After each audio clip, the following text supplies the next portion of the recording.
dan kami mengagungkan Engkau. Karena kami tahu berada dekat Allah yang hidup di dalam Tuhan Yesus membuat kami tenang.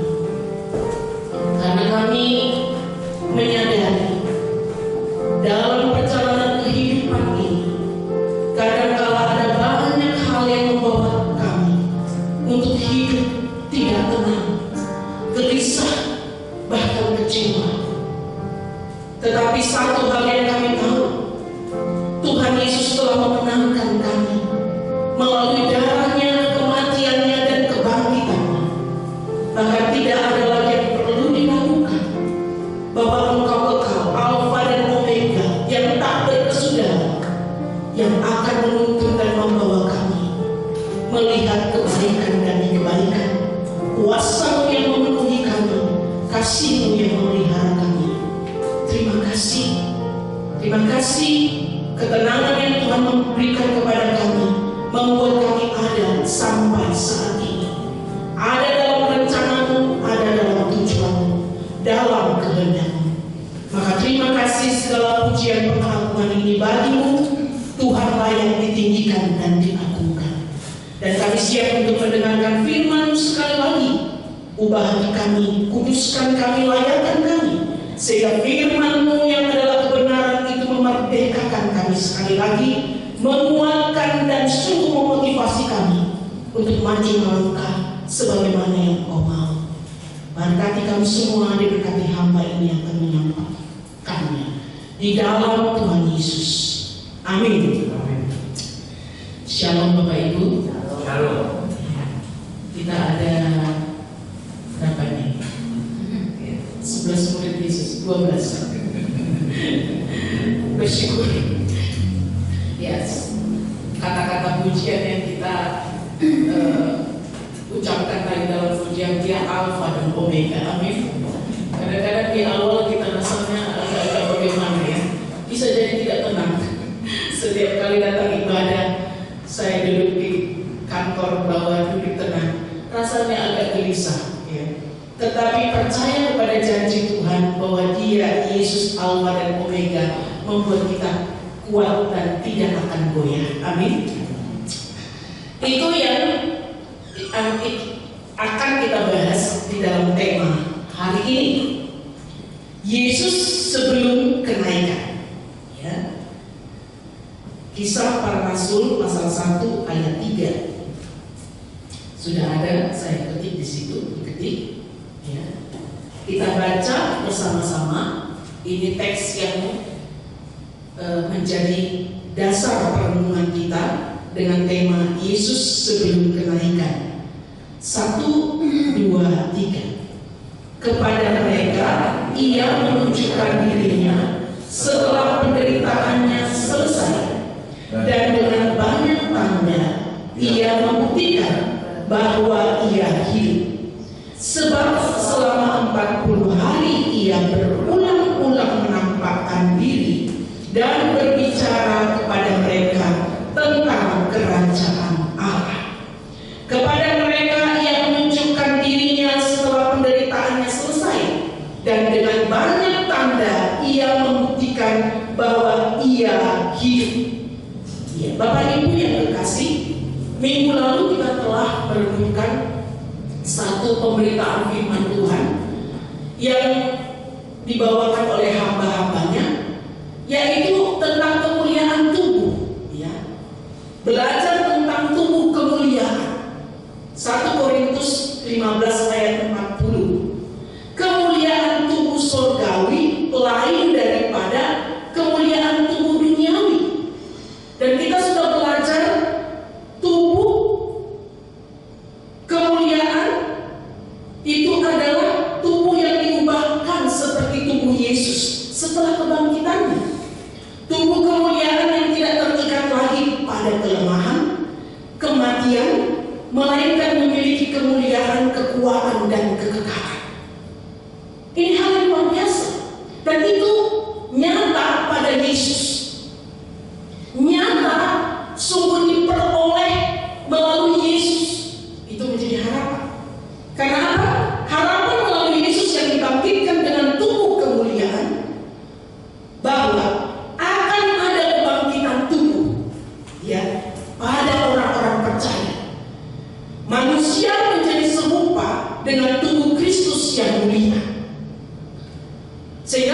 minggu lalu kita dibawa untuk melihat bahwa tubuh kita ini harus kita jaga juga. Bahwa percaya Yesus dan menjaga kehidupan sekarang ini menentukan nanti tubuh kemuliaan itu diperoleh. Sekarang kita belajar tentang Yesus sebelum kenaikan, karena ada juga kaitannya. Kalau 40 hari ayat 3b tadi katakan, berulang-ulang Yesus menampakkan diri ini dengan tubuh kemuliaan. Kita belajar tentang Yesus sebelum kenaikan, dan nanti kita akan rayakan itu di tanggal 29 Mei.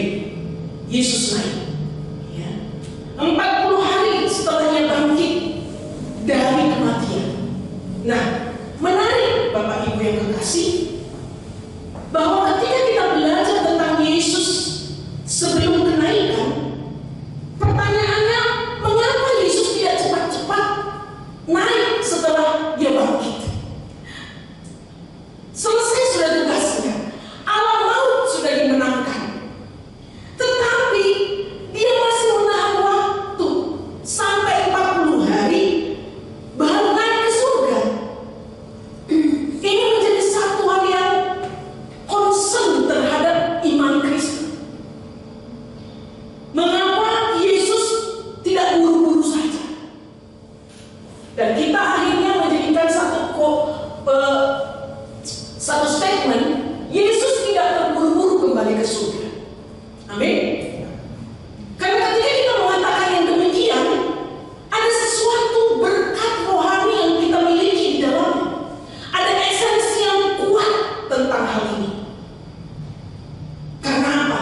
40 hari itu adalah satu pembuktian diri siapa Yesus yang bangkit, siapa Yesus yang hidup, siapa Yesus yang memerdekakan manusia dari dosa. Maka pertanyaannya, mengapa tidak terburu-buru? Mengapa Yesus melanjutkan ada di tengah dunia selama 40 hari? Ini yang kita belajar. Dan ini yang dilakukannya sebelum dia naik ke surga. Dan di sinilah berkat rohani yang besar itu.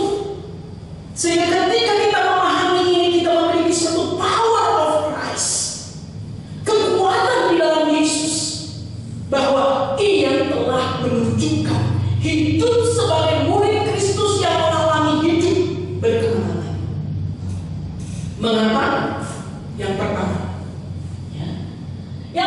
kita melihat bahwa proyek misi keselamatan yang dikerjakan Tuhan Yesus itu tidak berhenti pada saat manusia itu diselamatkan dan itu sudah titik, tidak, atau sudah dimerdekakan, tidak. Bahwa keselamatan yang dikerjakan Tuhan Yesus dan diterima oleh orang percaya, diyakini orang percaya, tidak sampai di situ. Dan misi daripada Bapa kepada Tuhan Yesus itu selesai, tidak. Ternyata apa? Bapa bukan menyerahkan tugas kepada Yesus itu dan setelah dia mati bangkit selesai, karena Yesus mengklaim, memegang itu menjadi satu misi selanjutnya, estafet selanjutnya, pendelegasian selanjutnya kepada para murid atau para rasul, orang-orang yang percaya, orang-orang pilihannya. Walaupun kita tahu siapa yang Tuhan Yesus mau bangkitkan dalam iman yang demikian itu adalah orang-orang yang benar-benar mengalami saat-saat yang tak baik. Kalau pujian penyembahan kita tadi hanya dekat Allah saja tenang, ternyata tidak tenang. Karena tidak menemukan itu, belum menemukan itu. Kisah 1 ayat 2 ya, dari Kisah Para Rasul yang kita baca ini, ayat sebelumnya dikatakan, "Hai Theophilus, dalam bukuku yang pertama aku menulis tentang segala sesuatu yang dikerjakan dan diajarkan Yesus sampai pada hari ia terangkat." Ini Lukas yang menulisnya. "Sebelum itu ia telah memberi perintahnya oleh Roh Kudus kepada rasul-rasul yang dipilihnya." Sehingga mengapa Yesus tidak terburu-buru untuk naik ke surga? Bahwa misinya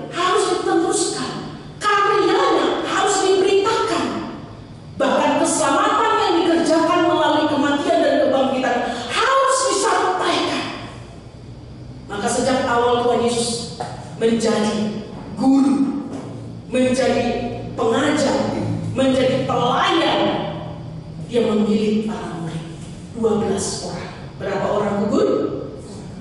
1 orang gugur. Namun ini satu sense yang saya belajar. Satu keterikatan Yesus akan keputusan dan pribadi orang yang dipilihnya. Ini menarik sekali. Kenapa? Satu visi yang dikerjakan sampai goal dan dituntut kepada misi yang dikerjakan itu tidak selesai apapun keadaan murid-murid. Itu tidak berhenti apapun keadaan murid-murid. Karena Tuhan Yesus memberikan perintah bahwa apa? Keselamatan itu harus disampaikan. Berita itu harus disampaikan. Karyanya harus disampaikan. Maka kita tahu Matius 28 ayat 19 sampai 20 itu adalah amanat. Karena itu pergilah, jadikanlah semua bangsa muridku, baptislah mereka dalam nama Bapa dan Anak dan Roh Kudus. Amin. Maka yang pertama, mengapa penting bagi Tuhan Yesus 40 hari? Sebelum kenaikannya, ia bertemu dengan para murid. Ia mempersiapkan para murid. Karena apa? Yesus ingin memastikan tugas misi ini kepada para rasul, kepada orang-orang yang dipilihnya, orang pilihannya, muridnya, agar melanjutkan kuasa kasih keselamatan untuk banyak orang. Maka dalam sejarah penginjilan gereja mula-mula, kisah para rasul nanti kita lihat benang merah ini berjalan sampai kepada bangsa-bangsa dimenangkan. Karena itu keselamatan itu tidak cukup ketika bahkan orang pilihan yang pun dari 12 satu gugur, yang 11 ini pun mengalami hal yang tidak baik-baik saja. Tapi panggilan itu panggilan yang tidak akan pernah berubah bagi Tuhan Yesus. Walaupun keadaan kita kadang-kadang meragukan akan panggilan itu. Ini yang Yesus buat. Supaya apa? Pendelegasian misi, pekerjaan Tuhan, kabar keselamatan yang telah dikerjakannya itu dipastikan murid-murid ini siap melakukannya, siap meneruskannya. Maka untuk ini Yesus tidak buru-buru bersudah. Saya belajar dari poin pertama ini, berapa banyak kita melakukan visi melalui misi yang kita kerjakan. Kadang-kadang terbentuk dengan personal. Ya kadang-kadang kita merasa bahwa itu berat. Tapi satu hal yang saya belajar dalam perenungan saya, Yesus concern terhadap orang-orang yang dipilihnya. Meskipun nanti kita lihat keadaan mereka tidak baik-baik. Kenapa? Dari orang-orang yang demikian, visi Allah, misi Allah harus dikerjakan. Maka kita gereja Rasul di Indonesia, ya, Rasul Yesus membentuk rasul-rasul pada saat ini, pada waktu sebelum dia naik. Yakin terhadap panggilan ini, bahwa kita adalah orang-orang yang didedikasikan tugas ini. Apapun keadaan kita, dan nanti kita lihat apa yang Tuhan Yesus kerjakan untuk mereka. Yang kedua, mengapa Yesus tidak cepat-cepat naik ke surga? Mengapa harus 40 hari ada dan tidak terburu-buru? Yang kedua, Yesus ingin memastikan bahwa para murid yakin tentang pribadi Yesus. Karena inilah sumber beritanya, inilah beritanya, inilah pemberitaan tentang keselamatan, kelepasan daripada dosa yang akan disampaikan kepada banyak orang. Maka kedua, Yesus ingin memastikan bahwa para murid percaya, dikatakan di sini, bahwa ia hidup. Yesus hidup. Yesus yang menderita, itu kan, sesudah selesai penderitaannya. Mengapa? Karena kuasa pemberitaan tentang keselamatan yang nantinya disampaikan dalam pendelegasian kepada para murid terletak pada kepastian kemenangan di dalam Yesus, keyakinan akan kuasa kebangkitan dan hidup yang dihidupi Yesus Kristus. Ini menjadi alasan. Keadaan murid-murid setelah Yesus disalibkan dan dikubur, kita sama-sama tahu. Mereka merasa kehilangan apa yang menjadi idola, kekuatan, andalan, konsep berpikir, image mereka tentang masa depan. Ternyata dulu karena apa? Yesus mati, disalibkan, dikuburkan. Maka mereka kehilangan pegangan. Harapan tentang sesuatu yang hebat di masa depan mereka tidak punya lagi. Mereka putus asa, bahkan takut. Mereka merasa tidak aman. Yohanes 20 ayat 19 dikatakan, ketika hari sudah malam pada hari pertama minggu itu, berkumpullah murid-murid Yesus di suatu tempat dengan pintu yang terkunci, ya, karena mereka takut kepada orang-orang Yahudi. Ini pribadi yang perlu direstorasi, sehingga Yesus naik. Sebelum naik, Yesus mengerjakan ini, ya. Bahkan Markus 14 ayat 50 katakan, lalu semua murid itu meninggalkan dia dan melarikan diri. Ini keadaan mereka. Ini yang menjadi concern Yesus untuk pendelegasian misinya, karya keselamatannya, supaya murid-murid diubahkan untuk meyakini Yesus hidup. Yesus itu bangkit. Yesus itu memiliki kuasa, bahkan tubuh kemuliaan itu. Maka untuk itu Yesus datang menunjukkan diri kepada mereka, agar mereka yakin bahwa Yesus hidup. Bapak Ibu yang kekasih, tanpa mengalami kuasa hidup Yesus yang bangkit itu, pemberitaan tidak mungkin sampai kepada banyak orang. Concern kita akan terbawa kepada hidup lama kita, atau hidup kita yang sekarang saja tidak memiliki satu kehidupan yang penuh harapan. Maka Yesus datang kepada mereka, nanti kita lihat, memberi harapan baru. Karena apa? Kematian Yesus bagi mereka adalah satu ending kehidupan bersama dengan Yesus. Sesuatu yang tidak ada apa-apanya lagi. Hidup ini tidak berarti lagi. Ketika mereka bersama Yesus sebelum Yesus mati, wah, euforia, sukacita. Karena apa? Yesus anak Daud, hosana bagi dia anak Daud. Mereka pun kecipratan. Mereka pun melihat betapa terkenalnya Yesus, betapa Yesus akan membawa mereka kepada sesuatu yang wah. Tapi itu tidak ada. Maka harapan itu pupus. Maka Yesus datang memberi harapan. Bapak Ibu yang kekasih, mengapa Yesus tidak terburu-buru? Karena Yesus mau memastikan setiap orang pilihannya meyakini bahwa dia hidup. Karena apa? Kita tahu nanti 12 murid itu ending hidup mereka bukan baik-baik, ya. Mereka adalah orang-orang yang powerful di dalam Kristus menyampaikan kuasa keselamatan itu. Penderitaan Yesus selesai, maka Yesus menunjukkan dirinya dengan tanda-tanda ajaib. Betul ya? Ya. Jadi yang kedua ini, Yesus menegaskan kebenaran kebangkitannya kepada para murid. Bayangkan kalau dia tidak datangi Thomas, tidak datangi Petrus, maka Petrus berapa lama untuk meyakini bahwa Yesus itu hidup, bahwa dia dipanggil untuk memberitakan keselamatan. Ternyata harus ada pertemuan khusus, ya. Kehidupan para murid dengan Yesus yang bangkit, Yesus yang hidup itu. Karya keselamatan yang dikerjakannya di kayu salib itu menghapus dosa. Tapi dosa dihapus tidak cukup sampai di situ. Hidup kita harus bermakna bagi kerajaannya, bagi apa yang direncanakannya atas dunia ini.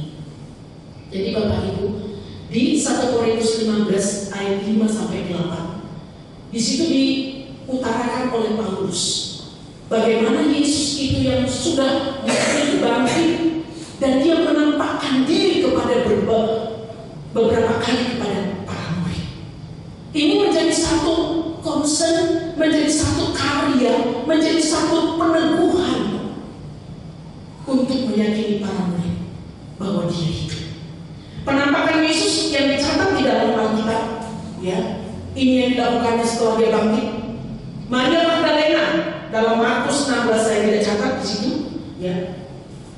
Maria Magdalena perempuan yang pernah diusir 7 setan dari dalam dirinya oleh Tuhan Yesus. Maka dia pun mendapatkan kesempatan Yesus menampakkan diri. Perempuan-perempuan lain yang dikubur, Matius 28 ayat 8 sampai 10. 2 murid yang berjalan ke Emmaus, ini kita sudah pelajari yang lalu, bahwa Yesus pun menampakkan. Kenapa? Bukan karena sesuatu pekerjaan yang tidak ada artinya. Karena dua murid inilah yang akan menceritakan apa yang mereka peroleh, percakapan dengan Tuhan Yesus yang bangkit dan hidup itu. Simon Petrus kita tahu, ya. Lukas 24 ayat 34. 10 murid tanpa Thomas, ya. Thomas nggak tahu kemana, jalan-jalan kemana. Yesus bertemu dengan dia. 11 murid termasuk Thomas. Bayangkan bagaimana sibuknya Tuhan Yesus, ya. Kemudian sejumlah murid ditemui danau Tiberias di Galilea. Kemudian sejumlah murid di Galilea. 500 orang sekaligus, 1 Korintus 15 ayat 6, ya. Yakobus saudara Yesus dan semua rasul. Sejumlah murid pada waktu Yesus akan terangkat ke surga di dekat Betania, Bukit Zaitun. Jadi apa yang dilakukan oleh Yesus dengan menampakkan diri menunjukkan apa?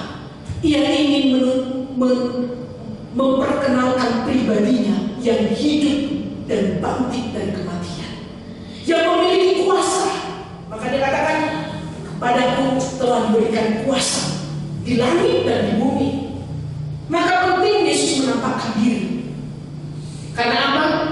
Markus 16 ayat 9 sampai 14 menunjukkan bahwa murid-murid, bahkan Lukas 24 ayat 38, murid-murid ini pun ketika bertemu dengan Tuhan Yesus, mereka pun masih takut, masih ragu-ragu. Bayangkan sudah ada di depan, ya. Bahkan 2 orang di Emmaus, mereka pun tidak sadar itu Yesus yang kata Yesus, dan timbul keraguan-raguan dalam hatimu, ya. Mengapa Yesus perlu menampakkan diri? Mengapa Yesus tidak buru-buru naik ke surga? Nih, ada begitu banyak orang takut dan ragu tentang hidup yang dipanggil untuk menjadi murid Yesus. Maka Yesus bertemu dengan mereka, menampakkan diri kepada mereka, supaya apa? Mereka percaya dan tidak ragu. Ya. Yang ketiga, ini menarik Bapak Ibu yang kekasih, ya. Dikatakan, sebab selama 40 hari dia berulang-ulang menampakkan diri dan berbicara kepada mereka tentang kerajaan Allah. Poinnya di sini, ya. Dia tidak buru-buru naik ke surga, ingin menunjukkan bahwa murid-murid adalah orang pilihannya, dan itu tidak pernah akan dibatasi oleh penyangkalan Petrus, oleh ketidakpercayaan Thomas sekalipun. Tidak akan pernah membatalkan status mereka menjadi orang pilihan, murid yang dipilih dan dipanggil. Yang kedua, Yesus ingin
Kenapa? Ulang-ulang selama 40 hari. Berarti kita katakan dengan contoh-contoh tadi itu berapa kali menampakkan diri?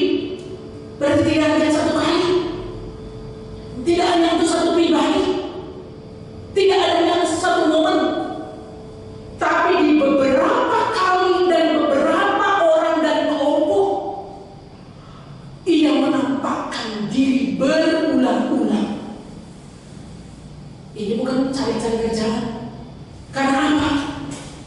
Urgensi. Satu kepentingan surga, proyek kekekalan itu adalah berita Yesus mati dan bangkit, menang atas kuasa maut, itu harus disampaikan kepada dunia ini, ujung-ujung bumi. Maka konsep pembicaraan Yesus ini yang kita harus lihat kepada mereka tentang kerajaan Allah. Di luar itu tidak ada. Di luar itu tidak ada selain dari hidup mereka yang harus diberikan fokus kepada hidup yang memberitakan Injil, melihat kepada Yesus dan melihat tanda-tanda yang Yesus sudah nyatakan bahwa dia memiliki kuasa, dan kuasa itulah yang ingin disampaikan kepada banyak orang. Sebagaimana para murid ragu dan takut, ada begitu banyak orang juga ragu dan takut karena tidak punya pegangan, bahkan tersesat dalam jalan-jalannya. Bahkan bangsa Israel, bahkan para imam, pemimpin-pemimpin agama pun tersesat. Konsep mereka tentang ikut Tuhan itu pada aturan-aturan, bukan kepada iman yang tertuju kepada pribadi Allah itu. Maka Yesus datang menjadi satu penampakan bahwa dialah Tuhan, dialah Yesus, dialah Mesias. Maka 40 hari ia berulang-ulang menampakkan diri dan berbicara kepada mereka tentang kerajaan Allah. Bapak Ibu yang kasih, kita semua murid-murid Yesus, amin. Gereja kita rasuli, ya, diberikan satu panggilan untuk apa? Untuk ini. Berapapun kelemahan yang kita punya, mungkin diliskan dan membuat orang menjauh, saudara harus yakin panggilan itu tidak akan pernah dibatalkan oleh siapapun. Maka kadang-kadang kita jatuh bangun, proses usia kita, progresnya begitu banyak. Tuhan apa? Tuntun kita untuk apa? Meyakini kita ini hamba Tuhan. Kita ini dipanggil untuk tujuan Allah, untuk kerajaannya. Kepentingan Yesus hanya satu, kerajaan Allah. Ada banyak orang mengikut Tuhan Yesus, kepentingannya banyak. Supaya saya ada makan minum, karena Tuhan Yesus gembala yang baik. Ia menyediakan ya, rumput yang hijau, air yang tenang, gitu ya. Ada banyak concern. Bahkan hamba Tuhan pun bisa jadi bergeser concernnya. Tapi kepentingan Yesus hanya satu, dan ini menjadi satu pembicaraan yang ulang-ulang dan tidak bosan selama dia ada sebelum kenaikan. Kerajaan Allah, kerajaan yang harus dibangun, kerajaan yang harus diberitakan, kerajaan yang harus disampaikan. Fokus ini membuat Yesus menjadikan topik pembicaraan itu saja, yaitu kerajaan Allah. Bapak Ibu yang berkasih, yang berikutnya yang kedua, yang ketika kita Yesus hidup, yang hidup itu, kuasanya yang hebat itu ada pada kita. Kadang-kadang itu sudah tidak ada oleh karena banyaknya hal, pergumulan hidup kita kali. Macam-macam persoalan hidup bisa menggeser akan keyakinan seperti para murid. Sudah melihat Yesus itu menceritakan mata orang buta, bahkan terakhir memenggal dan telinga perwira romawi bisa lengket di depan mata mereka. Mereka pun tidak sepenuhnya yakin Yesus itu siapa. Tapi yang pertama, kedua, seperti Filipi 3:8 katakan, Paulus katakan yang ku kehendaki ialah mengenal Dia, kuasa kebangkitannya, ya, kematian dan kuasa kebangkitannya. Maka itu membuat kita tidak beralih juga sebagai murid Kristus, sebagai pemberita. Karena yang kita beritakan Yesus. Maka topik pembicaraan kita selain kerajaan Allah tidak ada yang lain. Amin. Berapa banyak kita berkumpul, topik kita lain-lain, topik kita macam-macam. Ya, kadang-kadang saya berdiam diri di hadapan Tuhan. Kadang-kadang saya mau curhat, hanya curhat ke Tuhan, curhat banyak hal, dan curhat dengan Dia tanpa ngomong apapun. Kita banyak mendapatkan kekuatan, hiburan, dan firman. Maka apa yang topik yang hangat yang selalu kita ingin katakan sesuai dengan apa yang menjadi fokus pada diri kita. Betul ya? Ibu-ibu yang kecantikan menjadi fokus utamanya. Lihat satu titik jerawat saja di dirinya, dia langsung gelisah. Pasti dia akan bicara itu terus. Bagaimana ini, kok begini, kok begini? Coba ini. Enggak lagi pusing. Karena apa? Fokus hidupnya itu. Fokus hidup orang uang, maka dia akan bicara terus tentang uang. Bagaimana mencari uang? Bagaimana? Fokus orang berbicara tentang hidup, sosialitas sekarang kan? Hidup ini terkenal, punya banyak sahabat, punya. Sering kali itu akan menjadi bahan pembicaraan. Dan topik pembicaraan tidak di luar daripada tingkatan. Maka kalau fokus kita juga ya HP sekarang ini ya. Wah, HP ini kadang-kadang lebih sama dengan cincin. Di mana kita ada kita harus pegang. Kalau sudah nggak ada kita langsung kemana ya HP itu kan? Rasanya seperti itu. Ya. Maka itu dia Bapak Ibu yang kekasih. Kesimpulannya bagi kita dari topik ini Bapak Ibu, karena Tuhan Yesus pasti tidak dengan ketawa-ketawa ini ya. Setelah naik ke surga, sebelum naik ke surga, pasti dia tidak ketawa-ketawa, tapi serius. Benar ya? Karena apa, menghadapi orang-orang yang takut, kecewa, ragu, benar-benar Yesus serius. Kenapa? Ia ingin memastikan bahwa murid-murid siap untuk melaksanakan tugas yang akan disampaikannya. Amanat agung itu. Dia meyakinkan itu. Ya.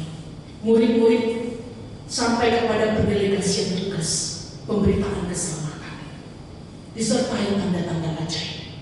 Ya. Dalam Markus 16 sudah dikasih tahu mengusir setan. Bahkan tanda-tanda ajaib banyak. Karena apa? Kuasa Yesus yang bangkit itu adalah hidup Yesus yang bangkit itu, yang menang itu adalah memiliki kuasa terhadap apapun. Ya. Yesus ingin memastikan bahwa para murid kita percaya mengenal Dia, kuasa kebangkitannya, percaya dan beriman serta hidup di dalam Yesus yang hidup. Ini kesimpulannya.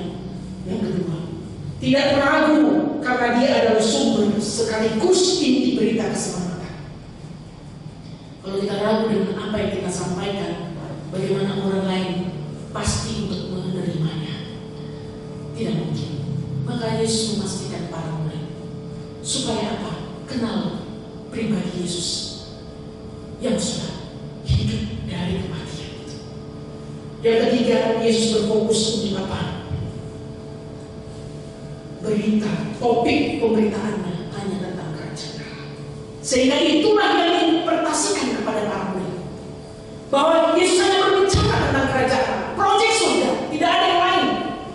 Maka murid-murid menangkapnya, murid-murid memahaminya, murid-murid menerima kuasa itu, dan itu menjadi topik yang nantinya Petrus, Thomas, Yohanes, itulah yang diberitakan kepada banyak orang.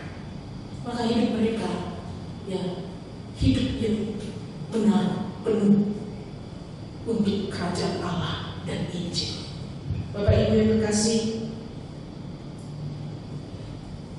Yesus sebelum naik ke surga, jelas Alkitab katakan, setelah selesai penderitaannya, Ia berulang-ulang menampakkan diri.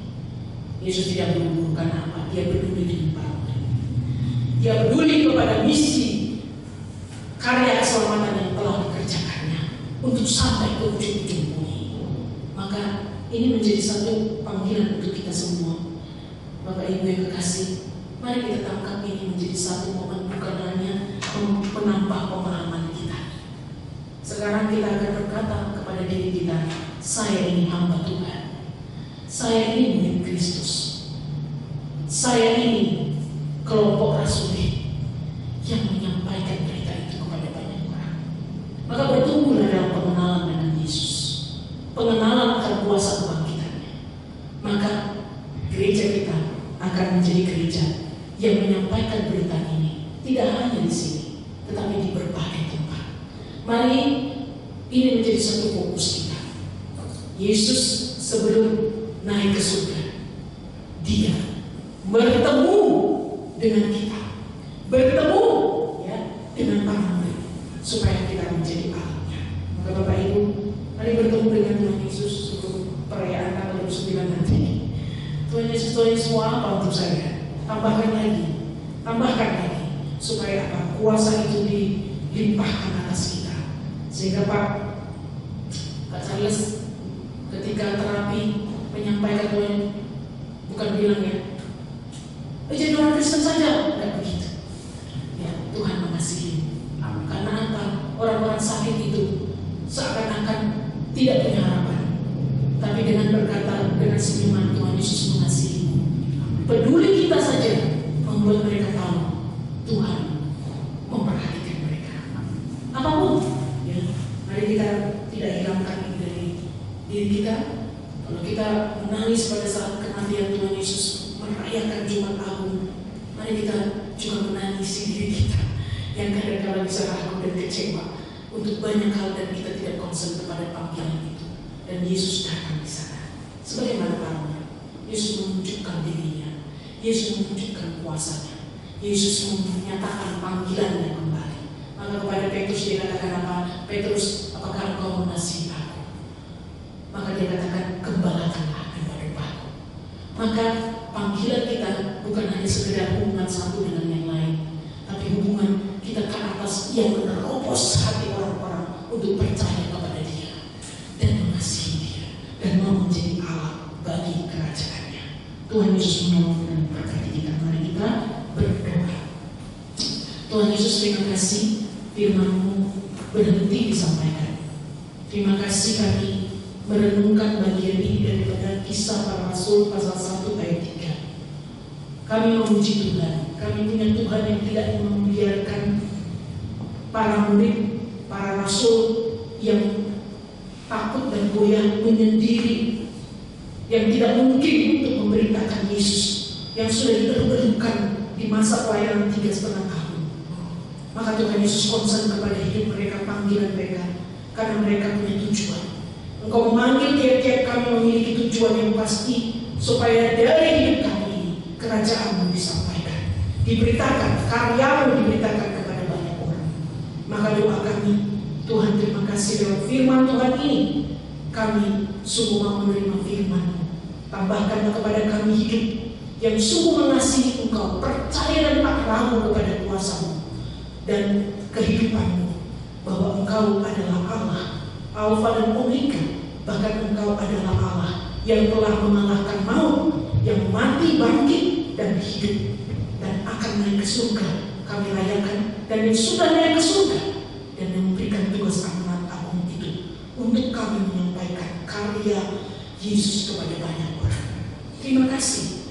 Berikanlah kami tidak seorang murid yang hanya membicarakan seperti Yesus, bicara tentang kerajaan Allah, bicara tentang Yesus yang hidup, bicara tentang harapan baru, bicara tentang berkat-berkat baru, bahkan bicara kuasa yang memulihkan. Maka ampuni segala kekurangan dan dosa kami. Tuhan, memakai kami dengan cara lebih lagi. Sesederhana apapun hidup kami ingin berdampak bagi banyak orang.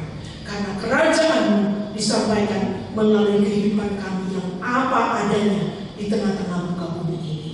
Terima kasih, berkati gereja GRI Kotwis, The House of Restoration. Dalam nama Tuhan Yesus, berkati lebih lagi dengan apa yang ada saat ini. Hamba-hamba-Mu, pendeta-pendeta yang ada, bahkan juga para Bapak Ibu musik, jemaat-jemaat yang sudah Tuhan percayakan, ditambahkan kepada kami hati yang mengasihi Yesus, hati yang sungguh percaya kepada kuasa kebangkitan, hati yang percaya kepada kuasa yang memilih kami menjadi alat dan murid Yesus. Maka Tuhan pakai kami, berkati semua hal yang kami mau kerjakan di tengah-tengah gereja ini, program yang sudah ada, bahkan hal-hal yang kami rindu kerjakan untuk gereja kami lebih berdampak. Tambahkan kuasa-Mu, tambahkan hikmat-Mu, tambahkan hati yang mengasihi. Terpuji nama-Mu, di dalam nama Yesus, firman yang hidup itu kami berdoa. Amin.